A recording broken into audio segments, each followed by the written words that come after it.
Nagbabalik po ang on call at 1:38 na po ang ating oras. May 20 minuto, higit kumulang na lamang at magbubukas na muli ang final day, partner, ng impeachment trial ni Chief Justice Renato Corona. Nabanggit nga kanina ng ating kapusong si Lay Alves na nararamdaman niya, I'm sure, doon sa mismong session hall, yung pagkainip na ng mga taong nag-aabang para sa desisyon. Kahit tayo dito yung nanonood, I'm sure ganyan din ang ating pakiramdam, no? Tama ba, partner? Day 43? Ito? Day 44, partner. Day 44. Ako, maabot tayo ng 44 days para humantong kulang-kulang limang buwan sa pagbaba ng hatol sa ating punong mahistrado. Nabanggit po sa ulat kanina ni Jam Sisante ang magiging proseso ng botohan, ano?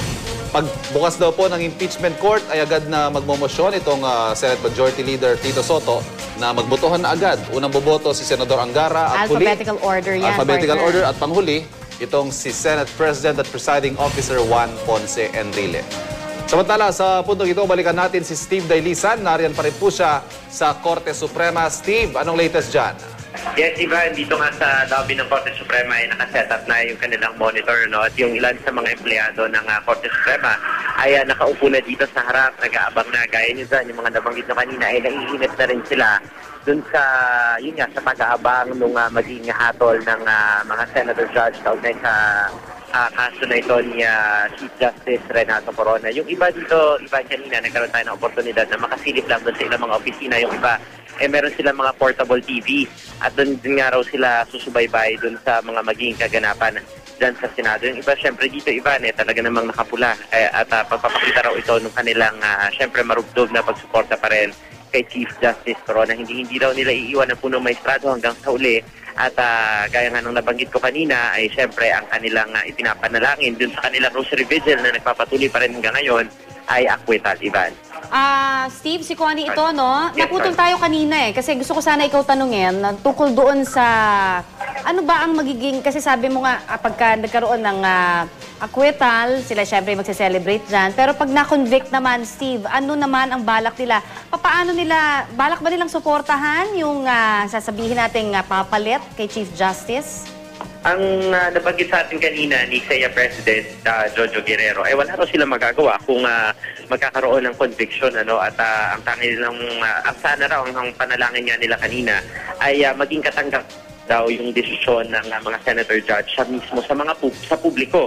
At kung sakali nga raw na ma-convict itong si CJ Corona, wala silang ibang pwedeng gawin kundi sundin ng batas at syempre i-welcome yung papalit na punong maestrado. Ang binabanggit lang nila sa atin, sana raw wag maging cycle yung ganito na kasi nakakaroon ng takot sa mga miyembro ng hudikatura na baka mamaya yung mga hindi kaalyado ng administrasyon o yung mga identified na hindi sumusuporta sa kanila, sila naman ang isunod. So yun lamang yung takot nila. Otherwise, Tony, nakahanda naman daw silang sumuporta kung sakasakali na may panibagong Chief Justice na mauupo. Steve, ngayong araw na ito, meron na ba tayong na-interview na mahistrado ng korte at kung anong kanilang mga saloobin, kuro-kuro sa mangyayari ngayong araw na to?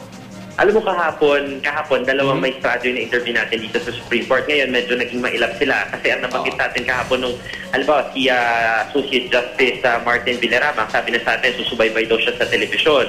At syempre, kahapon pa lang, pinabot na niya yung kanya syempre pagsuporta kay Chief Justice Corona na naging mabait naman daw at magaling na leader dito sa Korte Suprema. Ilang mga punong maestrado, halimbawa, yung mga maestrado, halimbawa, si Associate Justice Roberto Abad, sinabi niya sa atin, ayaw niya magkomento. So malamang karamihan sa mga justices dito, susubaybay na lamang sa telebisyon at ang nabanggit nga nila sa atin, yung iba ay itatago na lamang doon nila para sa kanilang mga sarili, yung kanilang mga opinion.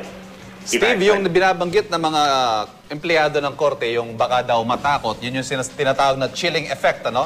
Nabanggit ba ng mga na-interview mo kahapon, particular itong si Justice Abad at Justice Villarama, kung anong kanilang saloobin tungkol dito sa sinasabing chilling effect na posibleng mangyari sa impeachment na ito ng punong mahistrado mismo?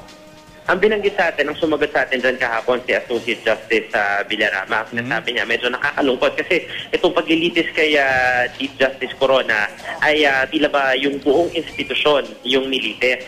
Kaya nga ang sinasabi nila, sana raw ay umiral yung hustisya at sana wag mangibabaw yung pamumulitika. Dahil kapag nagkaganoon daw, magkakaproblema sa sistema. Siyempre, maapektuhan yung judikatura, lalo pat ino-observe siyempre yung judicial independence. Yun nga lang, talagang ang sabi nila, ipapaubayan nila, tumaasa sila na magiging patas yung desisyon ng mga senator judge ngayong hapon. Maraming salamat. Steve Dailisan.